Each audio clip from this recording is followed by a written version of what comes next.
Let me tell you something. Life will teach you real quick that some people only know your value when they start losing you. You ever notice that? You could be right there in their life, loving them, supporting them, showing up for them every day, and they act like you invisible. But the moment you decide, you know what? I'm done with this nonsense. Here they come, calling, texting, checking your social media, asking about you through other people. Now let's be real. When we're talking about avoidance, we're talking about folks who run from deep emotional connection. They're allergic to intimacy.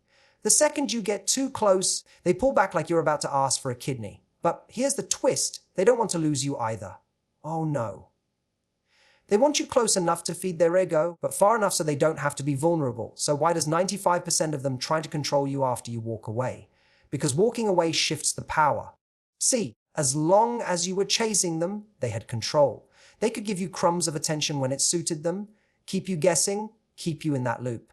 But the second you take your heart off the table and reclaim your time, you just broke the whole game. You flipped the script. And they hate that. Here's what most people don't understand.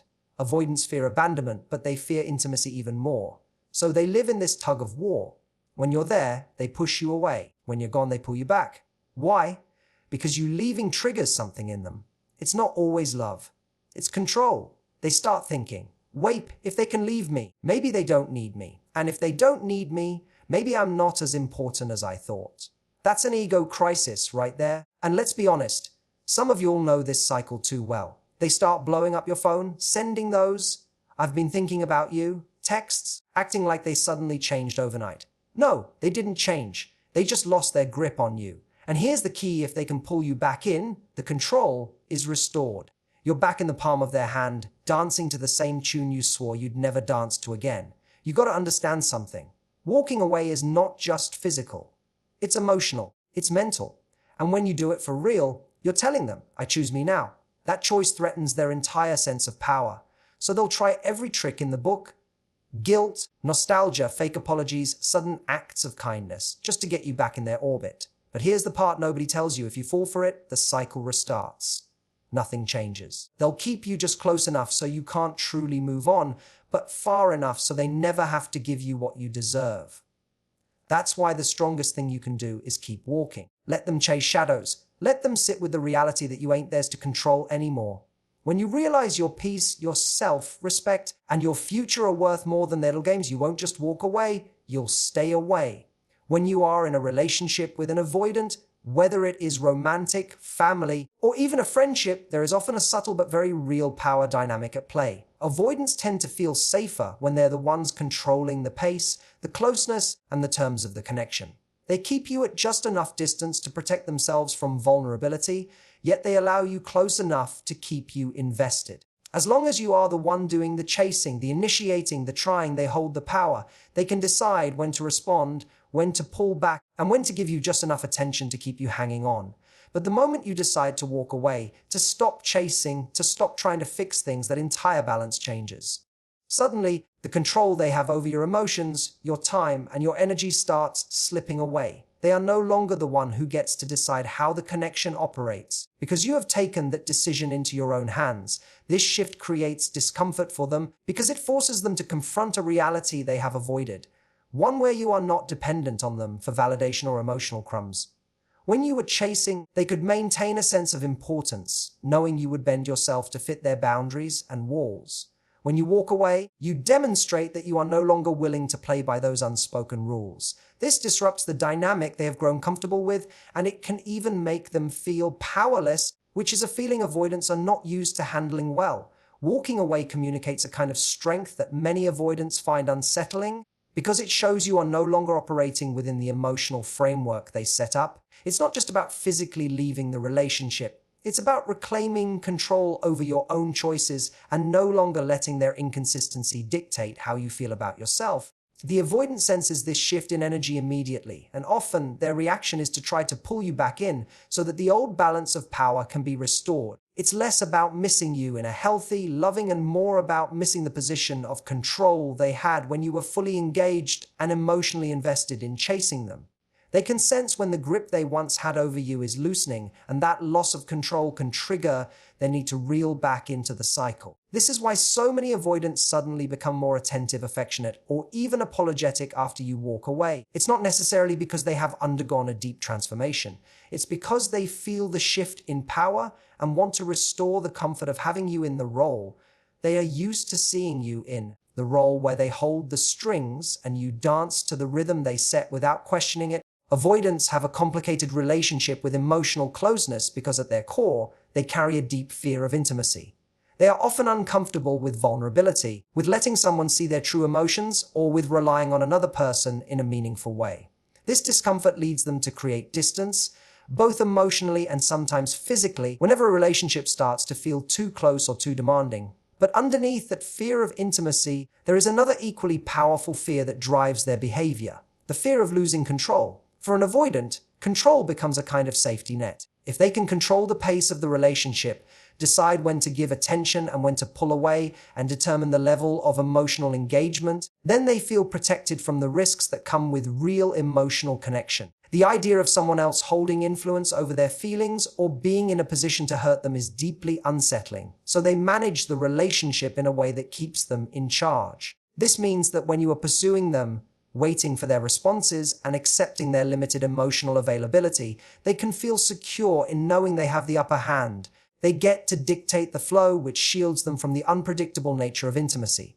However, when you decide to walk away, that entire structure they've built for themselves begins to crumble. Your absence disrupts their sense of control, and that disruption often feels more threatening to them than the thought of losing you emotionally. They might not even realize it consciously, but much of their reaction to you leaving comes from this deep need to regain control, not necessarily from a place of genuine emotional connection.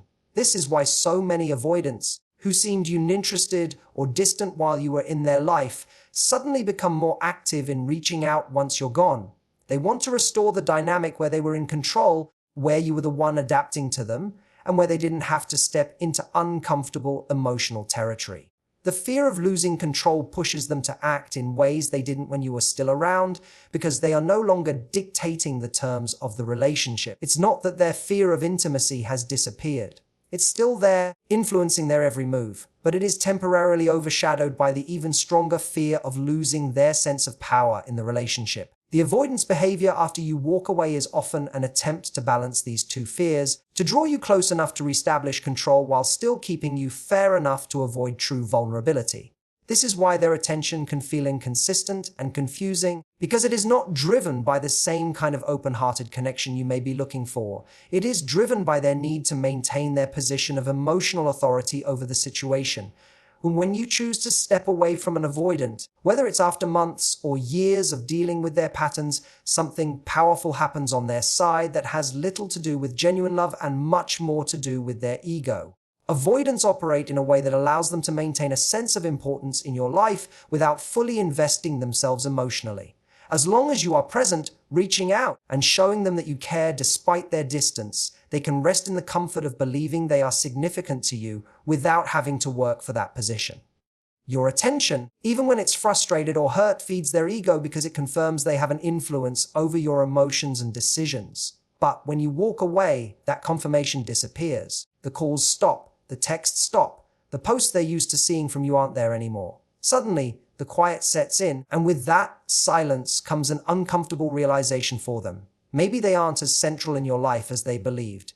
This strikes at the heart of their ego, because avoidants often rely on a subtle form of control where they're used to being the one others wait on, adjust for, and chase after. When you remove yourself from that dynamic, it creates a gap they can't easily fill, and that absence challenges their self-perception. The truth is, many avoidants are not actively thinking, "I love this person deeply and I miss them with all my heart," when they feel this shift. Instead, it's often, "If they can walk away from me, maybe I'm not as important as I thought I was." That thought is uncomfortable, even painful, because it forces them to confront a truth they've avoided. Not everyone will stay no matter how they behave. This ego disruption is what triggers a lot of their sudden change in behavior after you leave. They might start messaging you, liking your social media posts, or reaching out through mutual friends just to test whether they still hold that same place in your mind. It's less about rebuilding the relationship in a healthy way and more about restoring their sense of significance.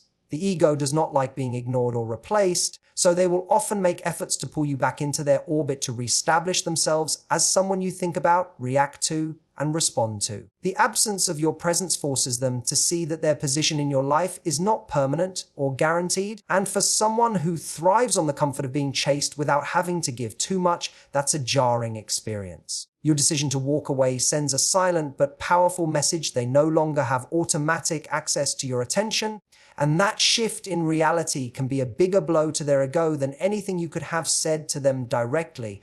When an avoidance suddenly starts giving you more attention after you've walked away, it's easy to assume they've had a change of heart or that they finally realized your worth in a genuine way.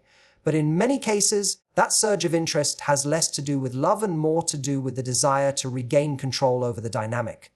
While you were in their life, they were comfortable keeping you at arm's length, secure in the belief that you would still be there no matter how much or how little effort they put in. You may have been the one initiating conversations, trying to bridge emotional gaps, or making compromises to keep the connection alive. This allowed them to maintain a sense of authority over the relationship without having to invest too deeply. Once you remove yourself from that pattern, the power they had begins to dissolve, and they can feel that shift immediately. Their sudden attention often acts as a tool, a way to test if they can still influence your emotions and decisions the way they used to. It might come in the form of sweet messages, unexpected calls, nostalgic reminders of the good times, or sudden kindness that feels like the breakthrough you've been waiting for. But the real intention behind these gestures is often to pull you back into the emotional cycle that benefits them. If they can get you to respond, to re-engage, to start hoping again, then they've restored the dynamic where you are the one investing more and they are the one setting the terms. This is why their sudden attention can feel intense in the beginning, but tends to fade once they sense they have regained that control. The behavior is not always sustainable because it was never rooted in a true desire to work through the emotional barriers that created the distance in the first place. Instead, it is a reaction to the loss of influence they felt when you walked away. This is also why you might notice them pulling back again after you start engaging with them. Once the balance of power is back in their favor, the urgency disappears. The avoidant pattern thrives on keeping you in a space where you are emotionally invested but never fully satisfied, because that space gives them both the validation of your attention and the safety of avoiding real vulnerability. When you're gone, that balance is disrupted, and the quickest way for them to restore it is to show up in ways they know will get your attention. Whether it's through charm, apology, or acts of care, the goal is often the same: to reestablish the role they played in your emotional world, and to secure the comfort of knowing you are still within their reach, even if they have no intention of truly meeting you where you need them to be. Emotional detachment is one of the most powerful things you can do when you are dealing with an avoidant, because it removes the invisible thread they use to keep you tied to their patterns. Physical distance can create space, but if you are still mentally and emotionally invested in their every move, you are still giving them access to your energy. Avoidants often rely on the fact that even when you say you're done, part of you is still checking your phone for their name to pop up, still wondering what they're doing, still holding on to the hope that they will change. This lingering emotional connection gives them an opening to draw you back in whenever they choose, because they know that the bond hasn't been fully broken.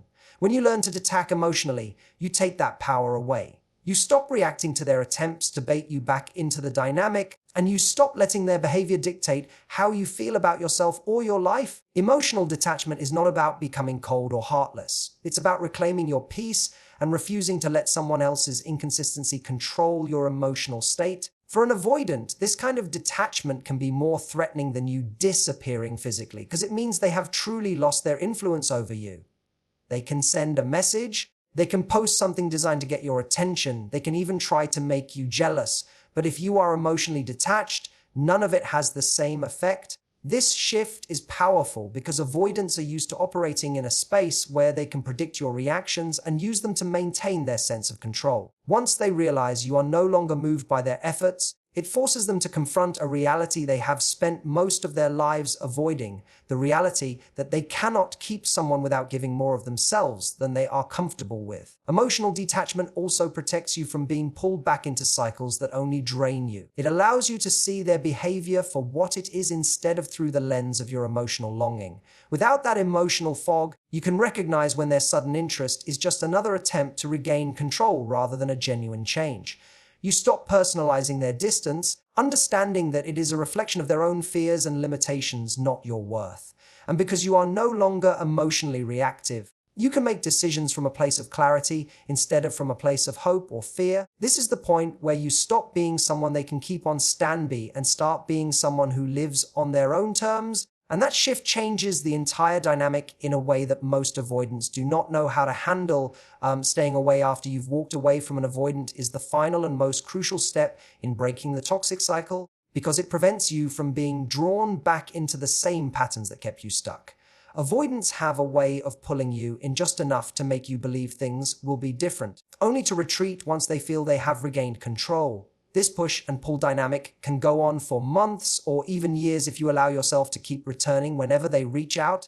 The truth is, every time you go back, you teach them that they don't have to change to keep you. They learn that you will accept the same level of emotional distance, inconsistency, or avoidance as long as they make minimal efforts to pull you back in. By staying away, you send a clear and unwavering message that you are no longer available for a connection that does not meet your needs. You are no longer willing to play the role they've assigned you in their emotional game.